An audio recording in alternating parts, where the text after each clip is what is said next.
there was a fascinating series of exchanges between Lina Khan, mostly Lina Khan. FTC chair. Lina producer Khan. of many Wall Street Journal tiers. Yes. And Jonathan Cantor was there as well.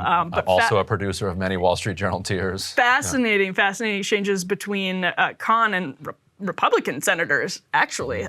Some of the most interesting exchanges were between Khan and Republican senators like Josh Hawley, who initially supported her. We have a clip that, again, like a lot of this went under the radar. People weren't talking about it, but let's play that clip here. What concerns we should be looking at involving data privacy that might come about from either this acquisition or more broadly about mass consolidation, particularly when you have technology companies that are purchasing healthcare companies? Yeah, I mean, again, speaking more generally, I think especially when you have firms that are integrated across multiple lines of business, there are a whole set of conflicts of interest that can emerge.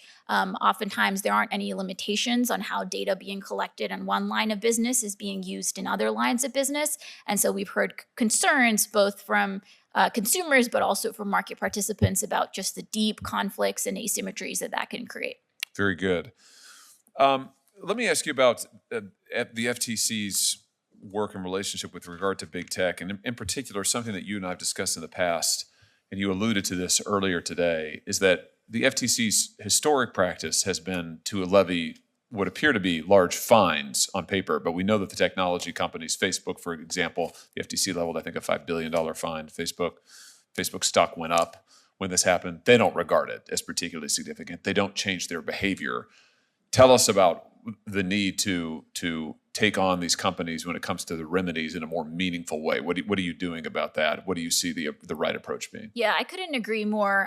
We're taking a more fulsome look at our remedial toolkit. In addition to naming individual executives where appropriate, we've also started requiring deletion of data. So we really want to make sure with a remedy that the lawbreaker is not benefiting from the fruits of its misconduct. And so in instances where data is unlawfully acquired, we're requiring that it be deleted as well as any algorithms.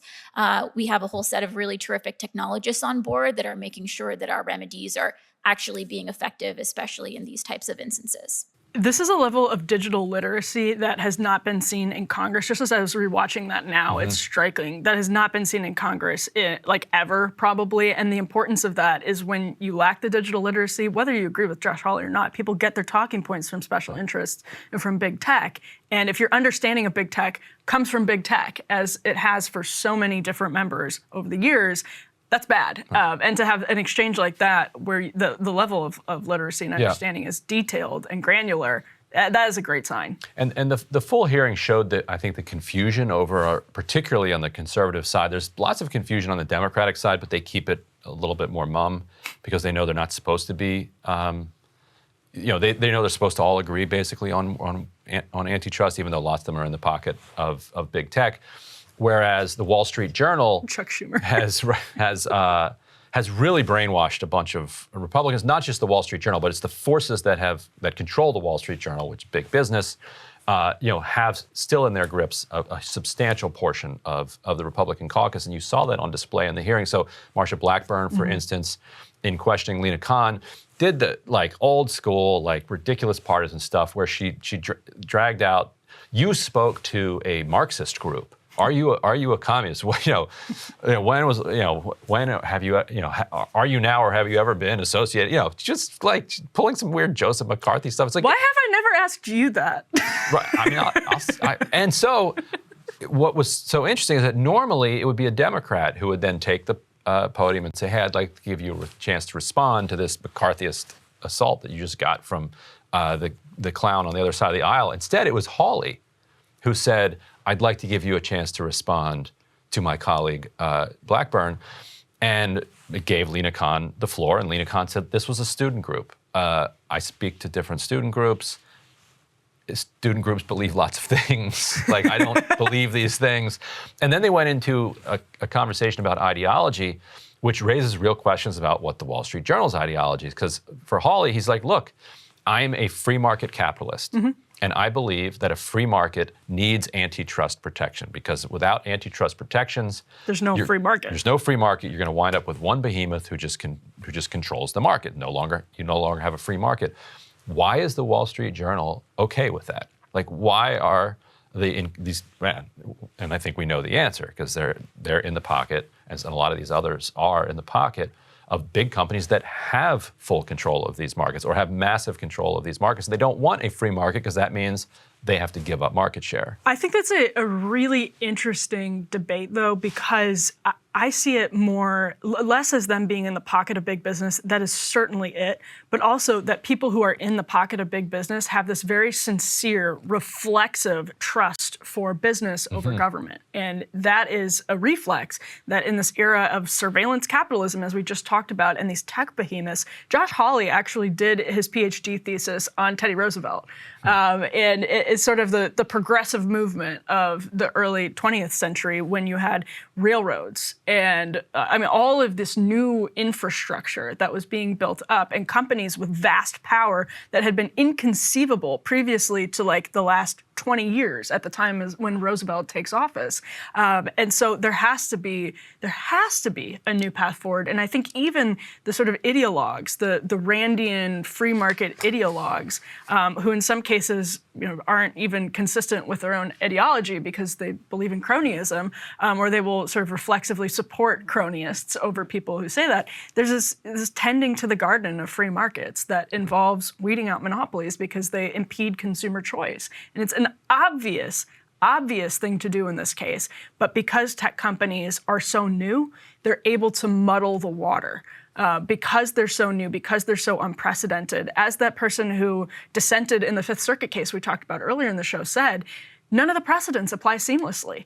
She's right. That is absolutely correct. And so tech companies are able to come in, make that very valid point, muddle the waters, and exploit that reflexive free marketeerism that really desperately needs to be checked. And even Marsha Blackburn, after she asked Khan that question, was very, very favorable to her in other questions in the hearing. Because she doesn't want to be looked at as a toady to big tech. She's not. Is why the politics are interesting here. Blackburn is one of the most interesting examples of this because some people, or someone a lot of people would say is a very mainstream red meat conservative who is very, very good on tech issues in the way that Hawley is good on tech issues. And our friend Matt Stoller basically live tweeted this entire congressional exchange and he pulled a lot of really good stuff out of it.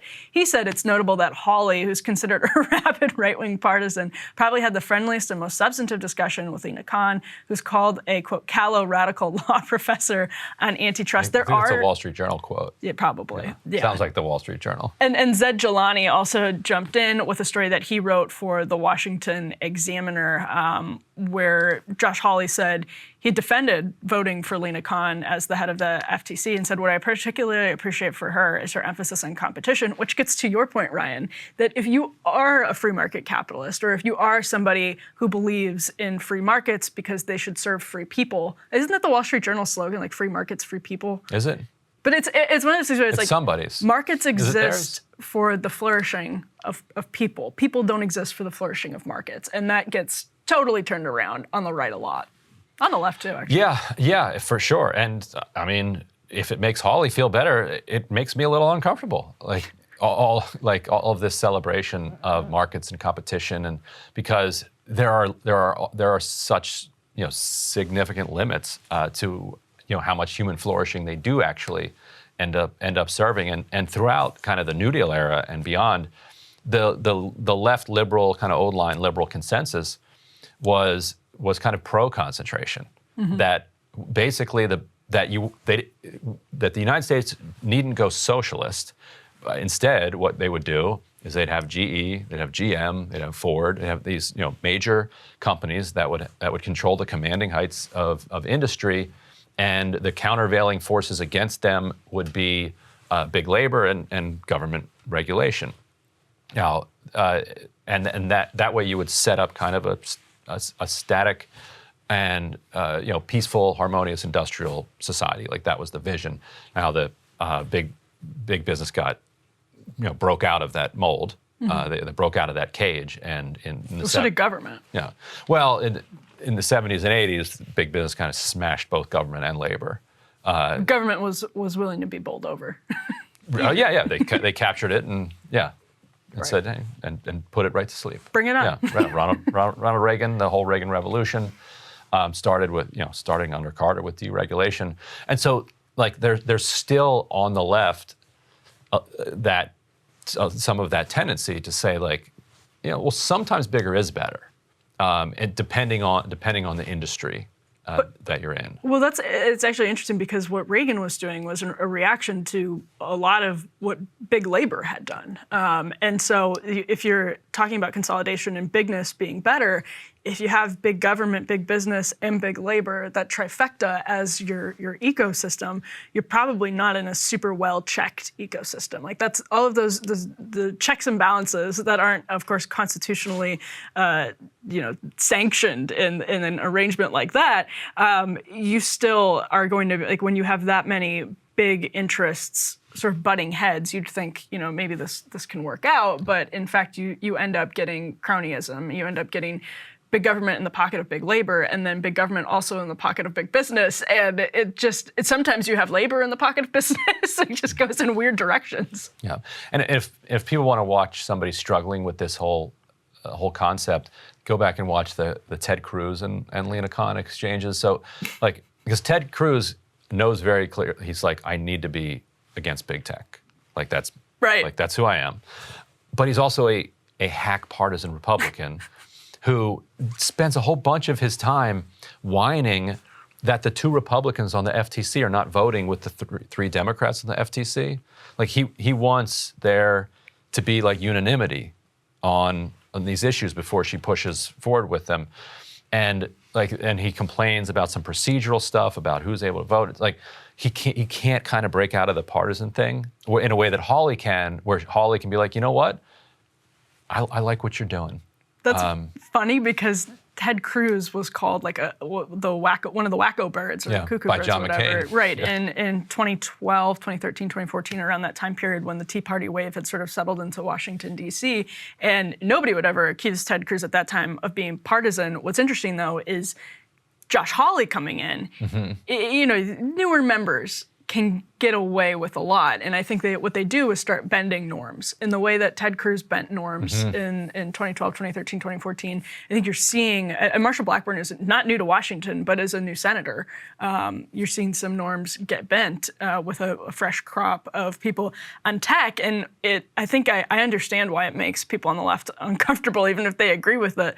But at the end of the day, like, we desperately have to come up with something that works. Yeah. And the government needs to be a part of it. Our culture needs to be a part of it. Consumers need to be smarter. But consumers also need the tools to make good decisions. And our government is not giving consumers those tools. Instead, what they're doing is allowing Meta to be the digital real estate kingpin in the metaverse, right? Like, this is all happening. And all of our land, if we just completely succumb to the metaverse, will be owned by Meta for the most part. And yeah, I don't know that we'll completely succumb to the metaverse, but if we did, Zuckerberg is just the real estate kingpin, essentially. That's true. He owns the whole thing. And like Lina Khan kept telling Josh Hawley, I couldn't agree more. Cable news is ripping us apart, dividing the country, making it impossible to function as a society, and making it impossible to know just what is true and what is false. But the good news is they are failing and they know it. That is why we're building something new, a new mainstream, a healthier one, something more trustworthy, something that we are going to need in one of the most pivotal times in American history. We are building up here for the midterms, for the upcoming presidential election, but we need your help. So if you can help us out by becoming a premium member today at breakingpoints.com, we're trying to change America for the better and the entire world. So what are you waiting for, guys? Go to breakingpoints.com and sign up and help us build a new mainstream.